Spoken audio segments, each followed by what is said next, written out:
mình đăng nên thế tiền á cai từng on đấy bờ sân chia mình miền bình nhiên thế đối tâm mông chẳng ọt đăng ấy thế bà số bây tại nâu miền bình nhiên hay còn tại đây dọn nó ọt đăng ra nên thế tiền á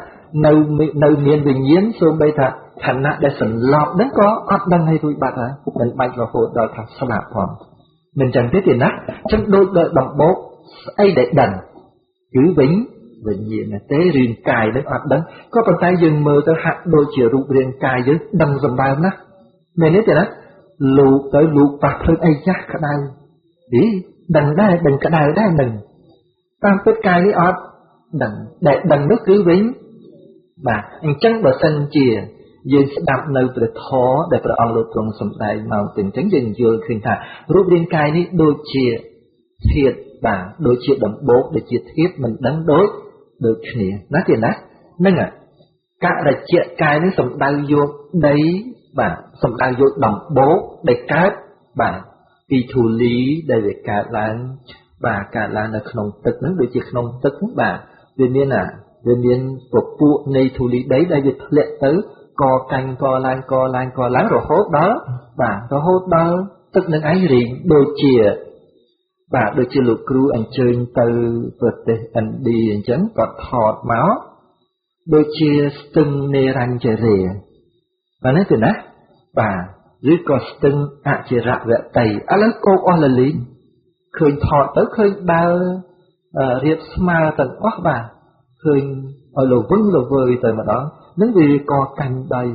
đòi thù lý để về lệ du tới vì chết sẽ riêng láng smile đừng mọi chuyện chân tới bà rồi bàn thế thì nè bằng thực on nó nhắc được hai thà các là chết cài đến anh và bàn thế thì nó là bàn thế cứ sống ai từ lứa bà từ lứa đấy từ lứa động bố để về co cành láng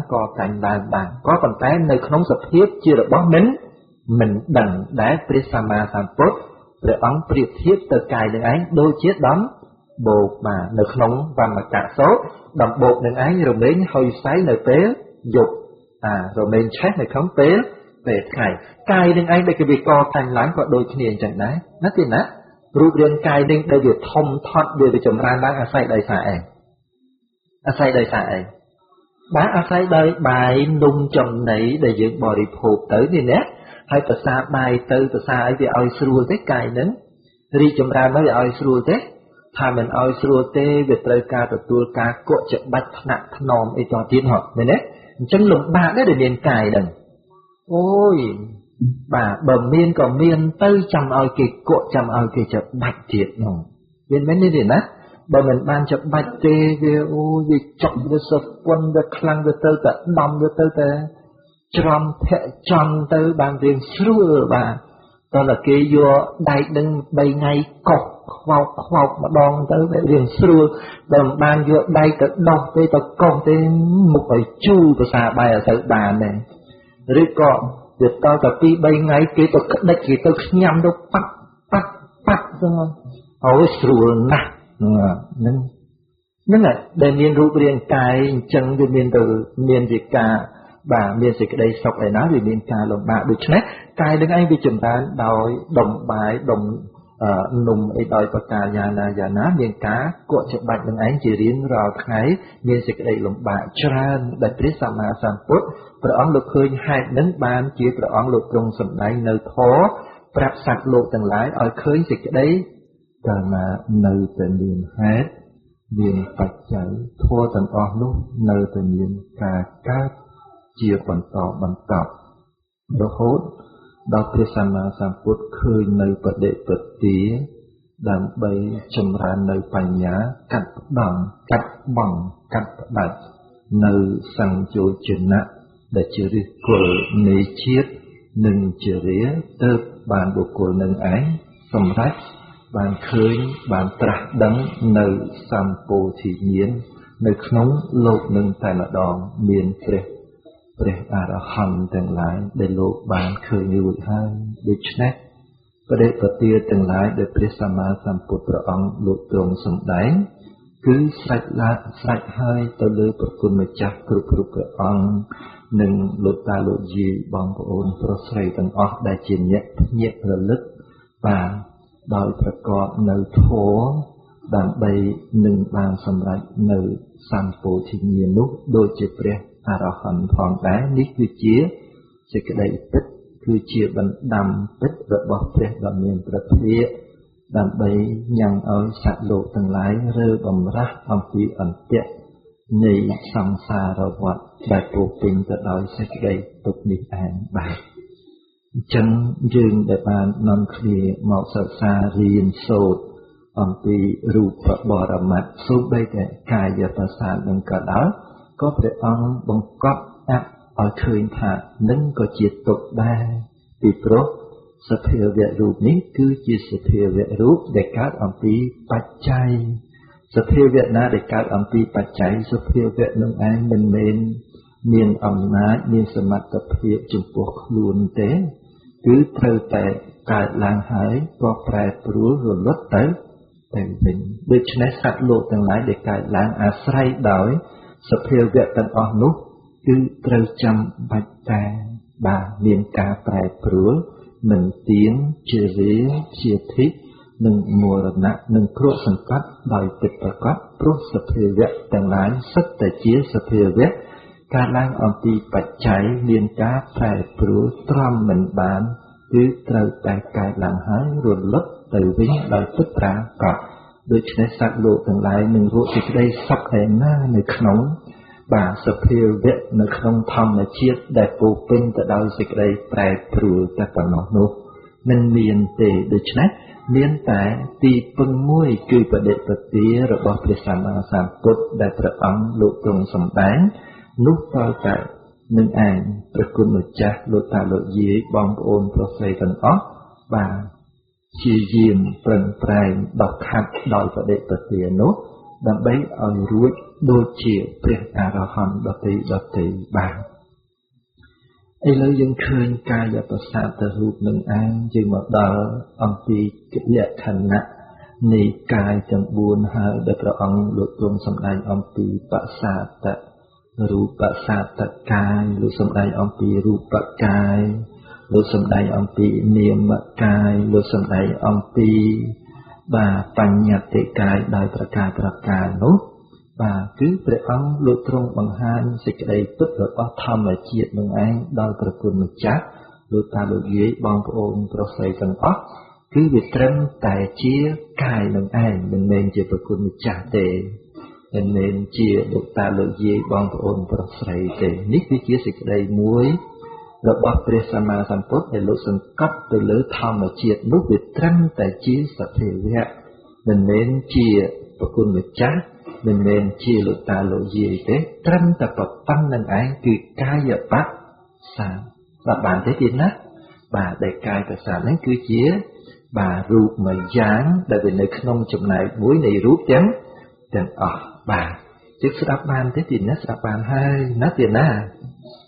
បាទនឹង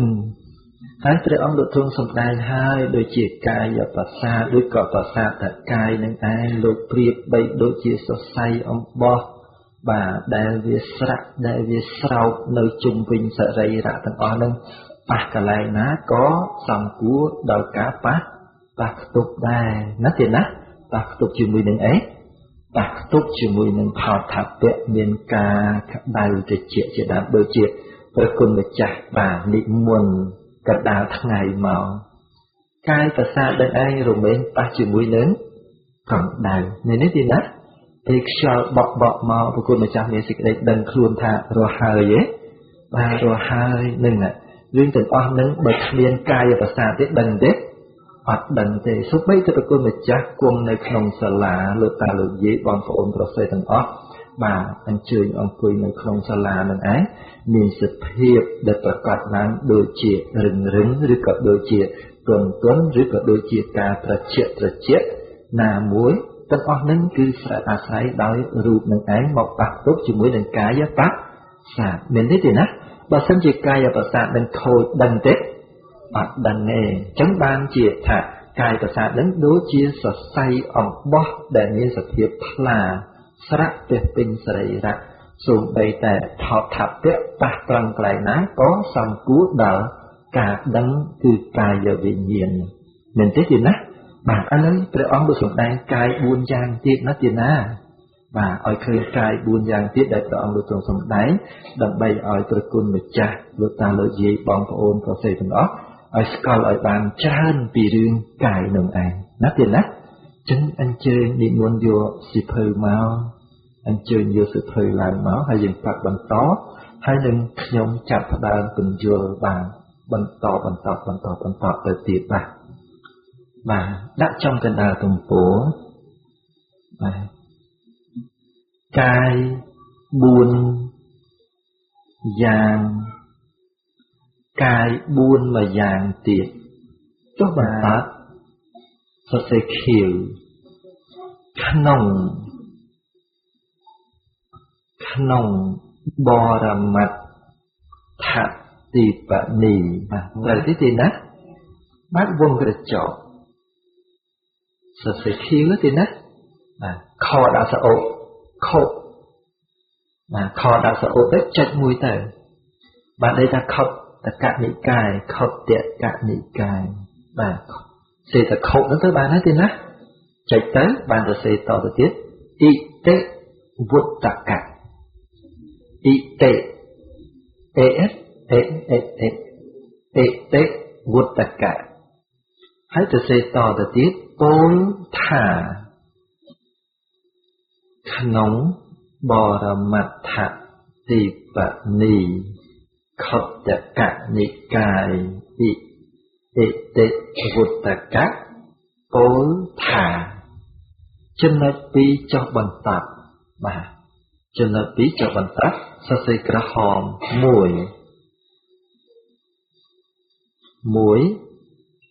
ចៅបណកាយបាទសរសេរខៀវវិញបានដល់បាទដកឃ្លាបន្តិចទៅចលនាបានថាចលនាបាទចលោណូស្រអាបាទចលនានៃកាយដកឃ្លាបន្តិចឬការធ្វើឲ្យឬការធ្វើឲ្យកម្រើកនៃកាយ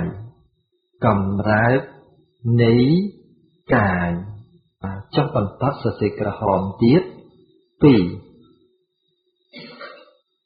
ករជាកាយ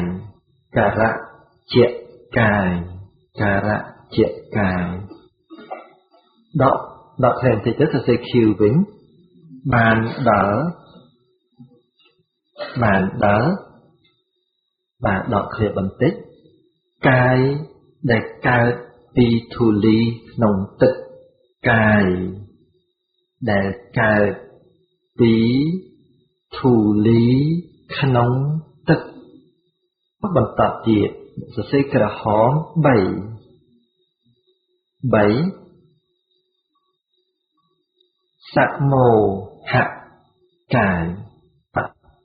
សមោហៈ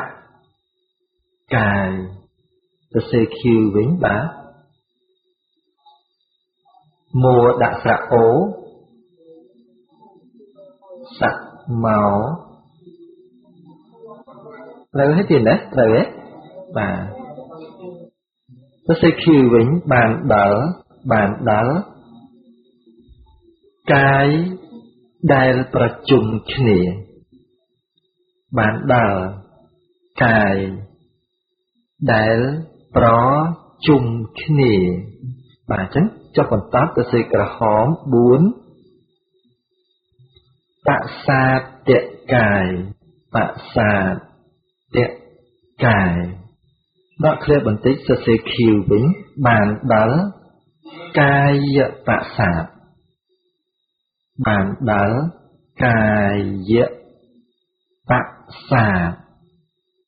តាមទេទីនេះតាមទេបាទខ្ញុំមើលម្ដងសារឡើងវិញចឹងបាទកាយ4ម្យ៉ាងទៀតក្នុងបរមត្ថទីបនី khất chặt cả nị cài ệ tích vụt tạc cả bồ thả mùi cháu và nạ cài bàn đỡ chắc là na nị cái rứ cà thơ oi cầm ra nị cài vì các trệ cài bàn đỡ cái để cá vì thủ lý nông tịch 7. សមូហៈ កាយ បានដល់កាយដែលប្រជុំគ្នា 4. បសាទកាយ បានដល់កាយបសាទ ត្រូវហើយទេណានឹងព្រះសម្មាសម្ពុទ្ធលោកបង្ហាញកាយ 4 យ៉ាងទៀតហើយបាទដើម្បីឲ្យប្រគុណម្ចាស់លោកតាលោកយាយបងប្អូនប្រស័យទាំងអស់ឲ្យយល់អំពីកាយនឹងឯងកាន់តែច្បាស់សូម្បីតែការកំរើកឃើញទេការកំរើកដៃការកំរើកជើងឬក៏សូម្បីតែវាចាយើងនិយាយទេណាយើងនិយាយលើនិយាយដោយសភាពរាបសារឬក៏យើងនិយាយដោយសេចក្តីទន់ភ្លន់ការកំរើកទាំងអស់នឹងគឺជាការប្រជុំមកបាទការប្រជុំនៃការកម្រើកទាំងអស់នឹងមានកាយវាចាជាដើមនឹងលោកហៅថាចោបនកាយហើយដូចជាប្រគុណម្ចាស់មានសេចក្តីសង្រួមកាយសង្រួមវាចា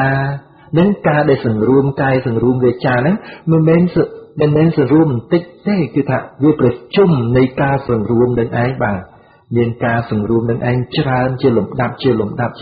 នឹងឯងលោកហៅថាគឺជាការប្រជុំកាយនឹងឯងដូច្នេះបាទការកម្រើកទាំងឡាយដូចជាយើងក្នុងការអិរិយាបថទៅមកយ៉ាងណាទាំងអស់ហ្នឹងគឺទាំងអស់ហ្នឹងព្រះអង្គលោកហៅថាចោបនកាយតាមតាមទេណាបាទនឹងគឺដោយអត្ថថាគឺជាការប្រជុំពាក្យថាកាយហ្នឹងបាទនឹងហើយព្រះអង្គលោកសម្ដែងមកមួយទៀតគឺករិជ្ជកាយនឹងករិជ្ជនឹងលោកសម្ដែងថាដូចជាបាទដូចជាអីថាដូចជាកាយមួយដែលកើតអំពីបាទកាយមួយដែលកើតអំពីធូលីនៅក្នុងទឹកបាទដូចជាល្ងាចមិញបាទដូចជាល្ងាចមិញលោកគ្រូលោកទ្រង់សម្ដែងអំពីវមកៈសូត្របាទវមកៈសូត្រដែលសម្ដែងអំពីដំបូកនោះមែនទេណាល្ងាចស្អប់មិញបាទលោកសម្ដែងអំពីដំបូកលោកថាកាយនឹងឯងប្រៀបបានដូចជាដំបូកឃើញទេនេះដំបូកហ្នឹងគឺករិជ្ជកាយហ្នឹងសំដៅទៅលើដំបូកហើយដំបូកហ្នឹងមានវិញ្ញាណណាអត់មានទេហើយព្រះអង្គសម្ដែងថាកាយនេះឯងដែលថាគាត់ពោលថាប្រៀបដូចជាដំបូកដែលមានបាទហើយផ្សាយនៅពេលយប់ដល់ពេលថ្ងៃឆេះត្រូវឆេះនៅពេលថ្ងៃមែនទេណាបាទហ្នឹងក៏ប៉ុន្តែយកសេចក្តីឧបមាទាំងអស់ហ្នឹងគឺយើងព្រះអង្គលោកយកកាយបាទកាយទាំងដុំហ្នឹងរូបរាងកាយហ្នឹងទៅប្រៀបធៀបជាមួយដំបូកដែលជារបស់មិនដឹងមែនទេណាកាយទាំងអស់នេះបើសិនជាមិនមានវិញ្ញាណទេដូចដំបូកអញ្ចឹងអត់ដឹងអីទេបាទសូម្បីតែនៅមានវិញ្ញាណហើយគាត់តែដេកលក់ហ្នឹងអត់ដឹងទៅហើយមែនទេណានៅមានវិញ្ញាណសូម្បីថាខណៈដែលសន្លប់ហ្នឹងក៏អត់ដឹងឲ្យរួចបាត់ហើយមិនបាច់រហូតដល់ថាស្លាប់ផងមិនចឹងទេណាចឹងដូចដំបូកស្អីដែលដឹងគឺវិញ្ញាណទេរាងកាយនឹងអត់ដឹងក៏ប៉ុន្តែយើងមើលទៅហាក់ដូចជារូបរាងកាយយើងដឹងសម្បើមណាស់មែនទេណាលោកប៉ះភ្លើងអីចាស់ក្តៅដឹងដែរដឹងក្តៅដែរនឹងតាមពិតកាយនេះអត់ដឹងដែលដឹងនោះគឺវិញបាទអញ្ចឹងបើសិនជាយើងស្ដាប់នៅព្រះធម៌ដែលព្រះអង្គលោកទ្រង់សម្ដែងមកទាំងអញ្ចឹងយើងយល់ឃើញថារូបរាងកាយនេះដូចជាធាតុបាទដូចជាដំបូកដូចជាធាតុមិនដឹងដូចគ្នាណាទេណាហ្នឹងករិជ្ជកាយនេះសំដៅយកដីបាទសំដៅយកដំបូកដែលកើតបាទពីធូលីដែលវាកើតឡើងបាទកើតឡើងនៅក្នុងទឹកហ្នឹងដូចជាក្នុងទឹកបាទវាមានពពួកនៃធូលីដីដែលវាធ្លាក់ទៅកកាញ់កឡើងរហូតដល់ទឹកនឹងឯងរីងដូចជាលោកគ្រូអញ្ជើញទៅប្រទេសឥណ្ឌាអញ្ចឹងគាត់ថតមកដូចជាស្ទឹងនេរញ្ជរា nói từ nát bà dưới có từng chỉ rạ vẹn tẩy lấy cô là lý khơi thọ tới khơi đào riết mà tận óc bà khơi ở lầu vững lầu vơi tới mà đó những vì có cành đòi thù lý để việc lệ du tới vì chết để riêng láng mà đừng mọi chuyện chân tới bà rồi bàn thế thì nát bằng thực on nó lừa hai thà các là chết cài đến anh và bàn thế thì nó là bàn thế cứ sống đây từ lứa bà từ lứa đấy từ lứa động bố để việc co cành đàn bàn có bàn tay nơi không sập thiết chưa được bó mến mình đằng đá Prisama Sampot rồi ấn priệp thiết từ cài đến ấy đôi chiếc đón bột mà nơi không và mà cả số động bột đến ấy rồi mấy hơi sái nơi tế dục rồi mình chết này không tế về khải cài đến ấy để cái việc co cành láng có đôi khi chẳng đấy nó tiền áรูปเรียนกายนิ่งได้เวียดทมทอดเดียวไปจมรานบ้างอาศัยใดสายอาศัยใดสายบ้างอาศัยใดใบนุ่งจมไหนได้ยืนบริโภคเต๋อนี่เนี่ยให้ภาษาใบเต๋อภาษาไอ้ไปเอาสรุปได้กายนั้นรีจมรานไม่เอาสรุปได้ถ้ามันเอาสรุปได้เวียดเลยการตัวตัวการกดจะบัดขณะถนอมไอ้ตอนที่หอบเนี่ยจังหลงบ้าได้เรียนกายดังโอ้ยbà bầm miên còn miên tới chăm ao kì cộ chăm ao kì chợt bạch thiệt nồng bên bên như thế nè bà mình ban chợt bạch tê về ô về chọc về sập quân về khlang về tơ tơ đom về tơ tơ tròn thẹ tròn tơ ban riêng sửa bà đó là cái vô đại đừng bay ngay cọc khoọc mà đòn tơ về riêng sửa bầm ban vô đại tơ đong tê tơ con tê một phải chu và xà bài ở sự bà này rồi còn việc tao tập đi bay ngay kế tục đất thì tôi nhắm đâu bắt đúng không? Ôi sủa nè, nên là để miền rú miền cài chân về miền từ miền gì cả bà miền gì cái đây sọc lại nói về miền cà lồng bạc được chứ cài đứng anh về chuẩn đàn đòi đồng bài đồng nùng ấy đòi bạc cà nhà ná miền cá cuộn chụp bạch đứng anh chỉ riêng vào thái miền gì cái đây lồng bạc tràn đặt biết sao mà sản xuất ព្រះអង្គលោកឃើញហេតុនឹងបានជាព្រះអង្គលោកទ្រង់សម្ដែងនៅធម៌ប្រាប់សត្វលោកទាំងឡាយឲ្យឃើញសេចក្តីលំបាកដ៏ច្រើននៅក្នុងការកើតឡើងនៃរូបរាងកាយនេះឯងដែលកម្មតតែមកដល់បានទេទីណាបាទនឹងអញ្ចឹងរឿងករិជ្ជកាយនឹងមិនជាលំបាកស្ដាប់ទេទីណាសំដៅទៅលើបាទសំដៅលើការប្រជុំនៃละอองធូលីនឹងឯងละอองធូលីដែលវាកកាន់នៅក្នុងទឹកបាទក៏ប៉ុន្តែបើរូបរាងកាយយើងវាកកាន់កើតឡើងអាស្រ័យដោយកម្មតាំងពីករិកៈរូបបាទរហូតដល់បញ្ចសាខាមកចាំយើងរៀនដល់បដិសន្ធិរូបយើងឃើញហើយគឺកកាន់បន្តិចម្ដងចម្រើនឡើងដោយបាយពំនូតដែលម្ដាយនឹងឯងបរិភោគទៅបាននឹងព្រាបបានបីដូចជាដំបូកដែរដែលជាធាតុមិនដឹងបាទយល់បានទេទេណាបាទទី3ត្រូវលើប្រើពាក្យថាសមូហកាយព្រោះថាគឺជាកាយដែលកើតឡើងដោយការប្រជុំគ្នាដូចបែបបាទសមូហកាយនេះគឺសំដៅទៅលើដូចជាលោកប្រើពាក្យថាវិញ្ញាណកាយនេះវិញ្ញាណកាយគឺជាការប្រជុំនៃអីវិញ្ញាណកាយគឺការប្រជុំនៃអីការប្រជុំនៃវិញ្ញាណបាទពីកាយនឹងប្រែមកថាពាក្យថាការប្រជុំហើយក៏វិញ្ញាណកាយគឺជាការប្រជុំនៃវិញ្ញាណហើយស្អីវិញ្ញាណនោះប្រជុំគ្នានោះដូចជាចក្ខុវិញ្ញាណសោតវិញ្ញាណបាទជីវហាវិញ្ញាណកាយវិញ្ញាណនិងមនោវិញ្ញាណតាមទេទីណាតាមទេបាទមានវិញ្ញាណទាំងអស់នឹងឯងនេះក៏វិញ្ញាណដែរចក្ខុវិញ្ញាណក៏វិញ្ញាណសោតវិញ្ញាណក៏វិញ្ញាណមនោវិញ្ញាណក៏វិញ្ញាណដល់ប្រជុំគ្នាទៅលោកប្រើពាក្យមួយម៉ាត់គឺវិញ្ញាណកាយតាមទេទីណា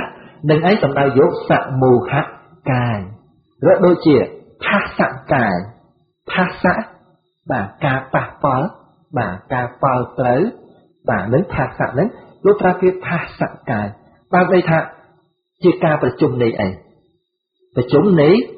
ថាសៈមែនទេហើយថាសៈនឹងស្អីច្រើនណាស់ទៅបាទច្រើនណាស់មានចក្ខុសំផស្សមែនទេណាថាសៈនៃការតាមភ្នែកឃើញទេណា sao tạ sắm họ tam thế thì nên tam thế nên tầng o nâng đo phải chung tới lục ra tiệt vào mắt cứ sam phát cài tầng o nâng ai thà xạ cài tầng o nâng ấy để lục hai thá xạ mú hát cài mà mặt nâng sầm đại vô ca và chúng kia này về nhiến đấy thà xạ chia đàn chẳng vô bàn thế thì nè và riêng cả tạ xạ tạ cái thì buồn ấy dân pháp khơi hai chắc dân cho phần tác dân tự xế bà sầm rạp tục mớ bà dân tự xế cho phần tác tới dân tự xế khiếu bắn đà cài chẳng buồn nút bắn đà cài chẳng buồn nút đó kia bằng tịch bà cà sằng ruống cài nâng địa chá cà sằng ruộng cài nâng địa chá đó kia bằng tịch bà đáy thơ ôi miền chạ là ná đáy thơ ôi miền chạ là ná đó kia bằng tích này nè rứ thơ ôi cầm rát rứ thơ ôi cầm rát đó kia bằng tích chmốt thả đọ kia bằng tích cháu bạn nặng cài chmốt thả cháu bạn nặng cài thành bà nâng cứ cái đây bình chứa bỏ bà Presama Samput bà Pre Arahant để lố bà khai cái đây máu ha chào và nạ cài nâng cứ chỉ ca và chung này cho là nà bà cho là nà để dân cầm rác với mình ta cầm rác tại vì riêng ca tam cài ná tam về trà này nó tiền á còn còn tái sở rốc của mô máu lục ra phiền mũi cứ cháu và nạ cài bà chẳng to thật tí tiền á tôi sẽ to thật tiết tôi sẽ khi to thật tiết cài đá ca phi thu ly khổng tích cài đài ca phi thu ly khổng tích đọc sẽ bằng tích chmua thả đạc rạc chiếc cài bà khăn bà tôi sẽ to thật tiết và tôi sẽ khiếu sạ mù hạ cài đó sẽ bằng tích gì nè bán đờ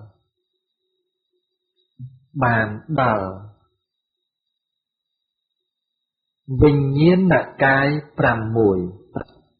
vinh nhiên nạ cái pram mùi đó sẽ bằng tích miến chặt khốc vinh nhiên triệt đàm miến chặt khốc vinh nhiên chia đàm họ clear bằng tịch bà nâng sạ ệ nâng phá sạ cài pram muối nâng phá sạ cài phá sạ cài pram muối đọc theo bằng tịch tới miến chặt khốc sầm phó triệt đàm miến chặt khốc sầm phó triệt đàm khăn chân vô hai nên tiền nó sạ mù hạ cài nó cứ chỉ caประชุมรวมគ្នាở tới chỉ cái để chiều bình nhiên chẳng bình nhiên miền trán miền chặt khổ bình nhiên miền sao tạo bình nhiên đó làประชุมhết đấy bà cảประชุมấy cứ chỉ cái dừng hai tháng bình nhiên là cài đôi chỉ phạt sát còn chấn bà akaraประกอบរបស់ภาษะគឺបានគេធ្វើម៉េចតាមសន្និបាទសន្និបាតៈបច្ចុប្បន្នឋានណោមានសន្និបាតមែនទេណាសន្និបាតគឺប្រែមកថាម៉េចប្រជុំមែនទេក៏ប៉ុន្តែអាការៈប្រកាសរបស់ភាសាវាប្រជុំនៃអីថាវាប្រជុំនៃចិត្តប្រជុំនៃវត្ថុនិងអារម្មណ៍3ហ្នឹងគឺជាអាការៈប្រកបរបស់ភាសាដែលយើងរៀនអំពីភាសាចេតសិកហ្នឹងបាទសន្និបាតៈបាទ bạch chụp và thà nào đấy cứ miền cáประชุม នៃចិត្តនៃវត្ថុនិងអារម្មណ៍នឹងសាបានទេណាประชุมនៃអីចិត្តនឹងគឺអីបាទវត្ថុនឹងគឺអីអារម្មណ៍នឹងគឺអីអារម្មណ៍គឺរូបណាទេណាអារម្មណ៍គឺរូបវត្ថុគឺអីចក្ខុប្រសាទណាទេណាដល់តែអារម្មណ៍រូបបាទវត្ថុចក្ខុប្រសាទដល់តែចិត្តចក្ខុវិញញាណទាំង3នឹងប្រជុំគ្នាឈ្មោះថាភាសៈណាដូច្នេះមានលឺ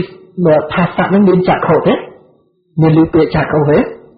មានលឺពាក្យចក្ខុអញ្ចឹងភាសៈនេះគេហៅថាចក្ខុសម្ផស្សយល់ពាក្យនឹងនៅទេណា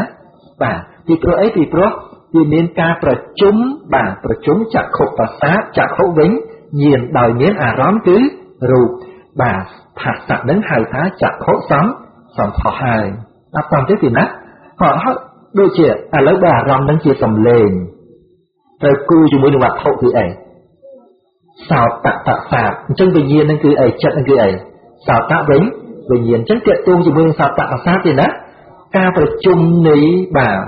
ធម្មជាតិទាំង3ហ្នឹងឯងហៅថាភាសៈក៏ប៉ុន្តែទាក់ទិនជាមួយនឹងសោតប្រសាទបាទនេះចឹងណាអញ្ចឹងភាសៈនឹងហៅអីសោតសម្ផស្សអត់តាមទេទេណានឹងពីព្រោះយើងរៀនលក្ខណៈទីចតុកៈរបស់ភាសៈយើងឃើញគឺជាការប្រជុំបាទការប្រជុំនៃ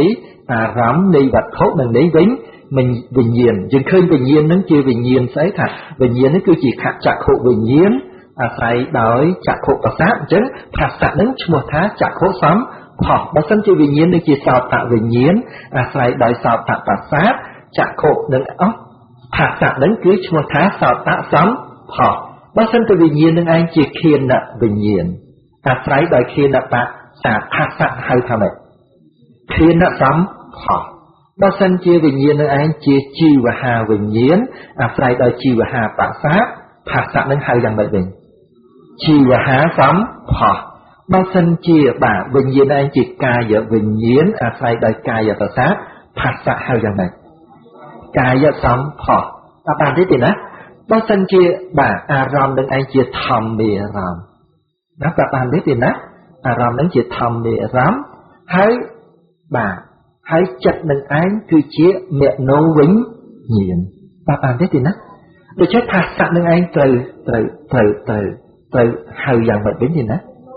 មនោសម្ផស្សប្រាប់បានទេណាបើសម្ផស្សវាមានចក្ខុសម្ផស្សក៏មានសោតសម្ផស្សក៏មានឃានសម្ផស្សក៏មានបាទជីវហាសម្ផស្សក៏មានកាយសម្ផស្សក៏មានមនោសម្ផស្សក៏មានដល់មកប្រជុំគ្នាដាក់ពេលមួយម៉ាត់គឺភាសៈកាយតាមទេណាបានហើយយល់ទេបានទេយល់ទេបាទនឹងយល់ហើយទេណាហើយយើងអាសារំលឹកលក្ខណៈទីចតុកៈដើម្បីយល់អំពីសភាវៈនីមួយណាទេណាបាទពលឹមឡើងពលឹមរាល់ថ្ងៃច្រើនភ្ញាក់ពីម៉ោងប្រហែលទេណាហើយជាឡើងបាទរំលឹកលក្ខណៈទីចតុកៈណាទេណារំលឹកលក្ខណៈទីចតុកៈមុននឹងថ្វាយបង្គំព្រះរំលឹកទៅមិនតាមក្រោកក៏មិនតាមទេប៉ុន្តែយើងរំលឹកណាទេណាភាសៈចេតសិកលក្ខណៈទីចតុកៈរបស់ភាសៈផស្សនៈលក្ខណោមានការប៉ះទុកជាលក្ខណៈសង្ខតណៈរសោមានការញ៉ាំងចិត្តនឹងឯងផ្ទុកនឹងអារម្មណ៍ជាកិច្ចសន្និបាតបច្ចុប្បន្នដ្ឋានោមានការប្រជុំនៃអារម្មណ៍នៃវត្ថុនិងចិត្តជាអាការៈប្រកបបាទអបាថកតៈវិសយៈបតដ្ឋានោមានអារម្មណ៍ដែលមកកាន់វិថីនឹងឯងជាបតដ្ឋានវាចេះតែរំលឹកទេណាបើរលឹកមិនឃើញទេសភៅយើងមានតែនេះទេណាយូរទៅយើងថ្នឹកស្ដាប់នៅព្រះអង្គលោកសំដែងឬក៏មើលនៅក្នុងគាថាណាដែលត្រៃដោយពាក្យណាមួយដែលត្រូវដែលយើងបានរៀនយើងលះមើលយល់ណាទេណាហើយម្យ៉ាងទៀតវាជាសេចក្តីមួយឧបការៈដល់សតិប្បដ្ឋានបដិបត្តិរបស់យើងផងបាទអញ្ចឹងយល់បានទេណាក៏ចុះបន្តមកទៀតបាទអត់មានចុះបន្តទេទៅត